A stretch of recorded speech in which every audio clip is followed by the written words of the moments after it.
driver today as we head out onto the Harambe Wildlife Reserve. Now before we get started, I do have just a few important rules while you guys are on the truck. One, I do need everyone fully seated at all times for me, please guys. Keep your hands, arms, feet, legs inside as well. And for the safety of yourself and those around you, we are going to ask you to keep your face covering on for the entire safari today. Alright? Now if you guys want to take a look above your heads though, right there up on the roof of the truck, you'll see there is an animal spotting guide, which hopefully we'll see quite a few of them, so keep your fingers crossed. And we'll try to make some stops here and there if you guys would like to take photos, just have your camera out ready. Great. But we're going to start here. Now this section is known as the Little Ituri Forest. And if you guys look over to your left, you're actually going to see a big black and white bird up here on the hill, right in between those trees. And that is a saddle-billed stork. Now, they have a pretty big wingspan. It's about 9 feet long, which is almost the same width as the canopy up above the truck. They also have different colored eyes for different genders. So male saddlebills will have a darker brown color for their eyes, and females will have a whiter golden color. Alright, let's pause here for just a second though.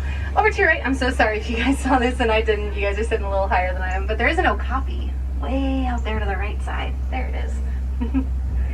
That's a pretty shy animal. For a really long time, people actually thought it was a mythical creature. But thanks to science, we know it's very real, and it's the only living relative of the giraffe. And then up on our left over here, there's a black rhino hanging out right behind that tree along the wall. I'm sorry, it's not its best side at the moment. But this is a really special animal, guys. There are fewer than 5,000 black rhinos left in the whole world. And that's because of poaching mostly. They aren't poached for their horns. Oh, look at this. Yeah, these are bongos coming up here on the left. So we're going to slow down just a little. Now you guys can take photos, but go ahead and bring your hands, arms, feet, and legs inside the truck for me, just because they are pretty close over here. I'll go nice and slow. Hello, beautiful. Look at those ears.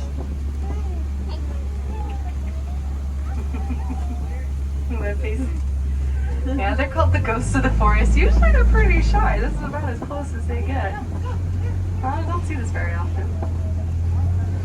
You notice how their horns kind of curl up at the ends? That means it's kind of hard for them to move through the forest, so you'll sometimes see them kind of put their head up so that way they don't get tangled on the branches as they're moving around. Past this bongo, you also see a lighter tan antelope way up there on the hill. That's a greater kudu. And they can stand up to about 5.5 feet at the shoulder. Yeah, 760 pounds.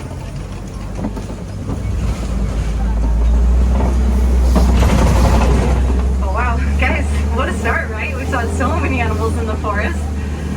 Looks like it's a pretty good show out here right now. So what we're going to do is hopefully that luck will hold out, and we're going to make our way down this hill to the Safi River. And personally, I love this area because it's home to one of my favorite animals, which is the hippo. It's back to your right if you look over your shoulder, up on the bank back there, just munching. Yeah, we'll go nice and slow. And this is really cool because you don't typically see hippos up on the bank like that. They're going to spend most of their days in the water.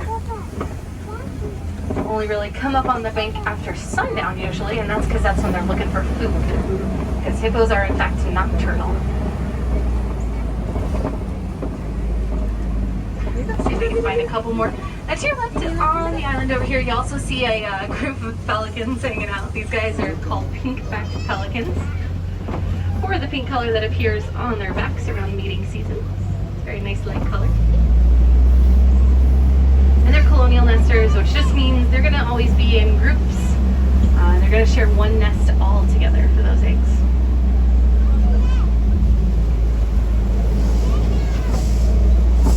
Okay, all these vultures hanging out over here. Might be time to start getting out of Safi then. I'm just going to cross this bridge real quick. This is kind of an old bridge, guys, so we're going to go nice and slow. Just be on the safe side.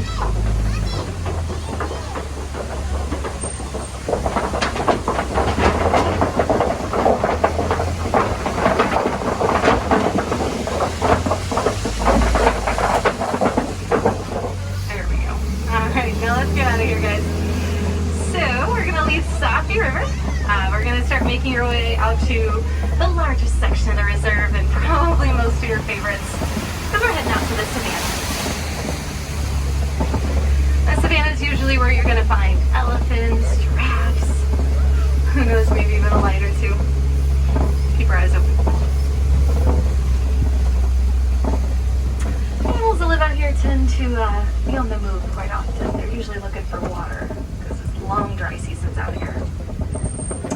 To your right, just real quick, this big tree you see next to us is known as a baobab tree. And they're really cool. You see how big that trunk is? It's actually full of water, right? So during dry seasons, basically the way I say it is it's kind of like a giant juice box. Animals will come over and puncture a hole in it with their tusks or their horns, and then they can drink the water. So sometimes it's even called the tree of life. All right, look at this though. Now this is my absolute favorite view of the reserve. Isn't that pretty? And I see, looks like Ankole cattle out there. Let's see, what else can we find? Oh, I see some wildebeest in the distance.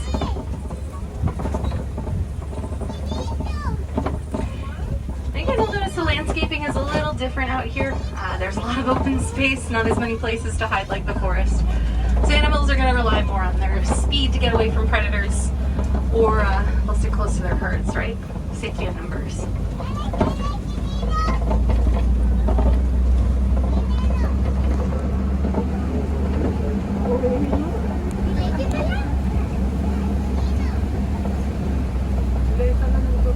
Let's see.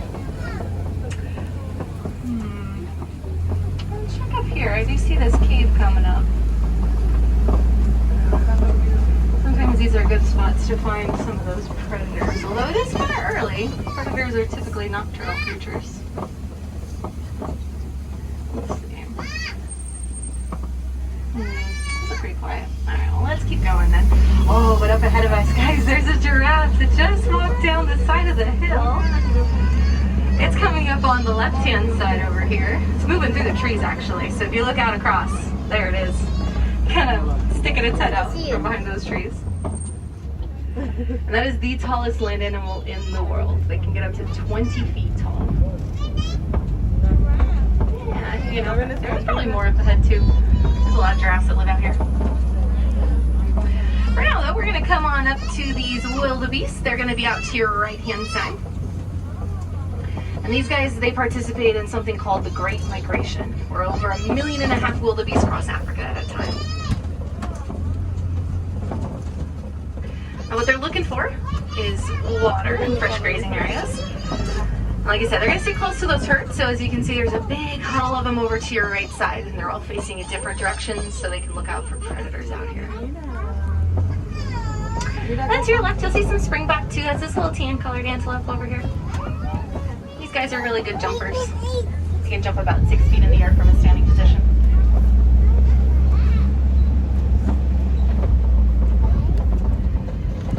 And the Ankole cow, which is out to your right, that big brown animal you see there. Go look at those horns. Those horns can grow to be 6 feet long from base to tip. So, I don't know about you guys, but I'm 5'6", so those horns are taller than me. Kind of crazy. They're not as heavy as they look. They're mostly hollow inside, so that way they can pump blood through those horns and cool off. Easy way to regulate that body temperature. There's a couple more wildebeest out there too.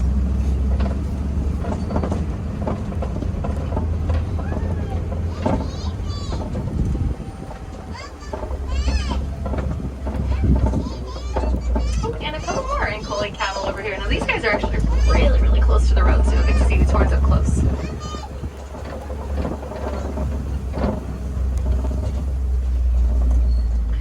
What's interesting as well is that these cattle are not a food source in Africa. They're not used for dairy and they're not used for labor.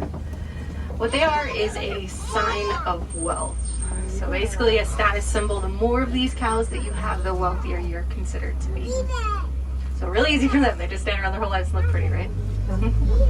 And then the stand animal up here on the right, that is a Patterson eland. They can get up to 6 feet at the shoulder, weigh up to 2,000 pounds. And there's a couple more giraffes too, actually. Look out to your left, they're way in the back along those rock walls.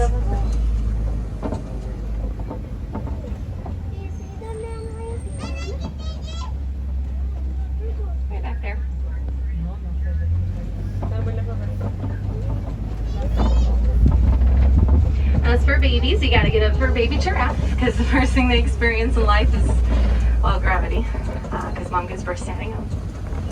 So it's about a 6-foot drop down to the ground for them. And then they're expected to be up and walking out within that first hour. Oh, but look at this, friends. This is a treat. Over to your right. If you can see past these bushes, there's an elephant. Way back there. It's kind of hiding. He's playing peekaboo. But that is the largest land animal in the world. They can weigh up to 13,000 pounds. A little smaller. Over here on the left, you'll see some monkeys walking around on the ground right below these trees over here. Little brown monkeys. There's one kind of hiding at the base of that tree out to your left that's closest to us.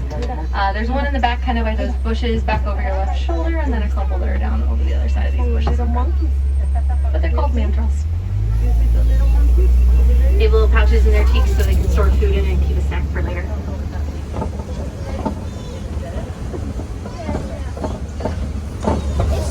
Okay. Let's see if we can find more elephants though, friends. Because where there is one, there are many. So we're going to go a little further. I do want to mention they're very endangered animals. Poaching, again, is a big reason for that. But something that's a little bit bigger of an issue nowadays is actually habitat loss. Especially as human population keeps getting bigger and bigger. We're taking away a lot of their areas. You know, we're cutting down trees for paper, and we're mining for stuff that goes into our electronic devices. So if you guys would like to make a difference for elephants and other wildlife, definitely make sure you're trying to recycle as much as possible. Because the more we can recycle, reduce, and reuse, the better off we're going to be for the future. For us and for those animals too. And that goes true especially for your cell phones, friends. There's something in them called coltan, which is mined for throughout a lot of places in Africa. So the more we can reuse that coltan, a lot of electronic stores and companies will have recycling programs if you're going to be upgrading to a new device anytime soon. So you build one with you.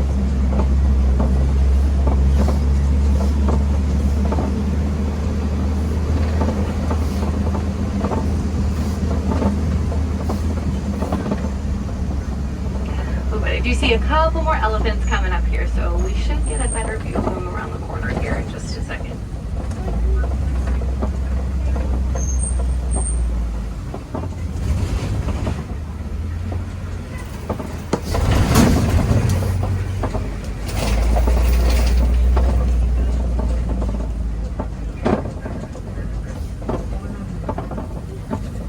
There they are, just out to your left there, guys.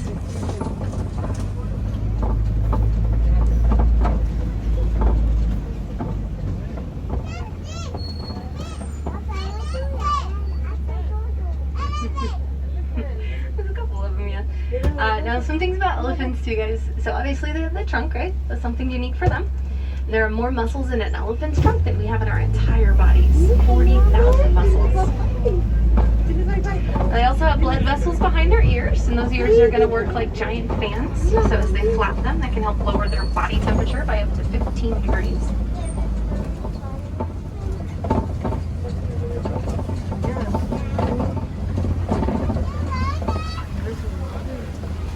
And that one just went behind the baobab tree, but it should be coming around, maybe.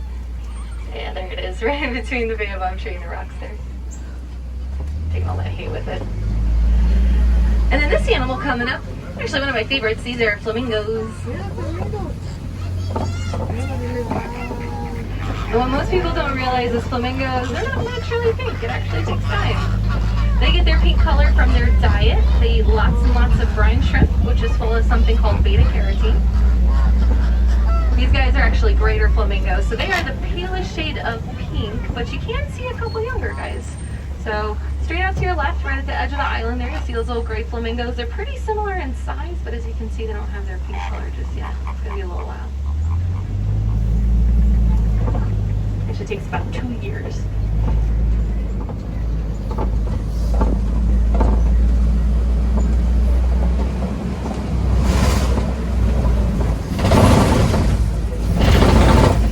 Then moving on into the East Savannah. See what's back here. It looks like there's a rhino way up there in the distance. We'll see if we can catch up to it. But we're also gonna head up into big cat territory and see if we can find some predators out here.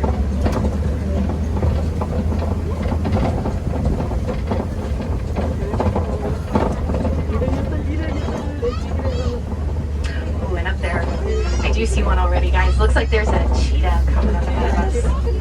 Yeah, cheetah. Oh, there's a couple of them. They're actually moving around. So we'll go slow once we get around this corner here. They're going to be out to your left though. If you see where these rocks are at the very bottom of the hill here, looks like they're hanging out over to the right of the rocks. Can you see them moving around below those trees? And that is the fastest land mammal in the world, guys. That cheetah can run 0 to 60 in less than 3 seconds. So it looks like there's a second one up there too. Yeah. So how they run is they have non-retractable claws. Their claws are out all the time. They'll use them to dig into the ground to get traction, kind of like cleats.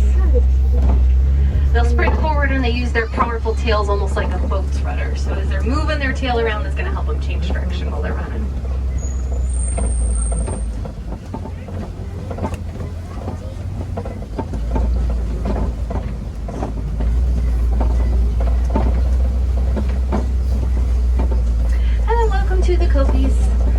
These large rock formations are a good spot for this next animal coming up. There's a lion right up here. He is sleeping, but if you look towards the front of the rocks, you see that bush at the very end. He's sleeping right next to that bush. You can see that face. He looks pretty comfy right now. Yeah. Well, that's pretty much what he does all day. So take a good look. Another hour, he'll probably still be there.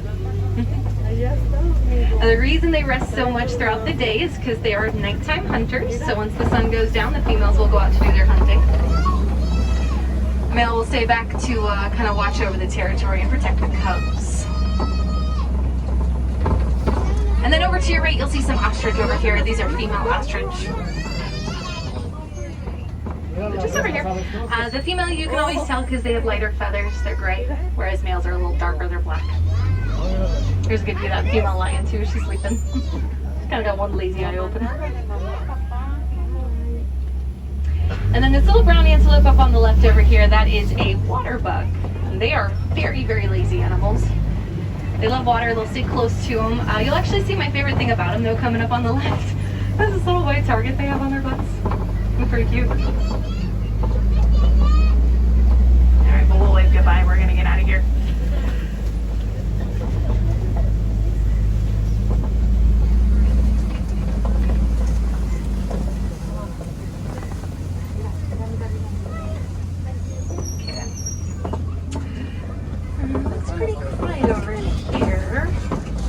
Maybe one more view of those ostrich coming up. Yeah, just over here on the right.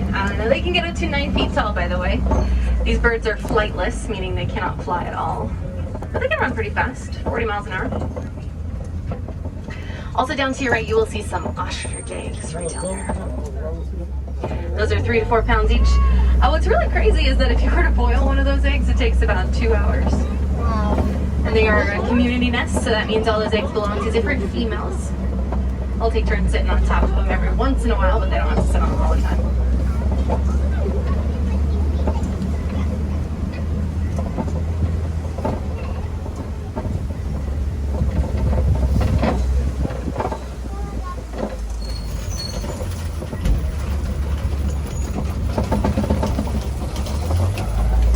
Alright, but my friends, unfortunately, I do have some bad news. It looks like we have made it to the Warden's Coast, which means we're also kind of reaching the edge of the reserve here in just a few moments. So we're going to start heading back to the village to drop you off and get you on your next adventure. Now, of course, you guys are always welcome to come back in the future and join us for another safari. No two are ever quite the same. The animals make sure of that, so definitely come back and see us again soon. And if you would like to join us again later this evening, we are going to be open until 6 o'clock. So you have plenty of time if you'd like to come on back out here. There we go, you might see something you didn't see this time around. Also, while you're out in the park, make sure you're checking out some of the other animal experiences out there. There are some pretty great walking trails, especially down in the Discovery Island area near the Tree of Life. You see some otters. There's another species of flamingo down there. Some vultures and kangaroos and other stuff. And then if you'd like to give back at all, help out animal conservation, you can give back to the Disney Conservation Fund here at the park. You just head to any merchandise or food and beverage location. And again, if you just want to donate $1, guys, $1 does help. It all adds up pretty quick, and Disney will match whatever you give. So $2 are right there. It's going to help everything from snails to whales.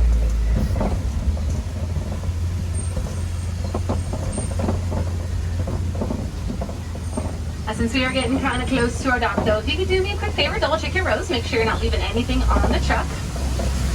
I say this just because I'm going to be heading out on a safari, so I don't want you to have to come back around. It's kind of a long walk back here to Africa. And just make sure your face covering is on as you are getting off the truck, my friends. There will be some hand sanitizer stations up the hill if you'd like to use them. Just watch your steps down.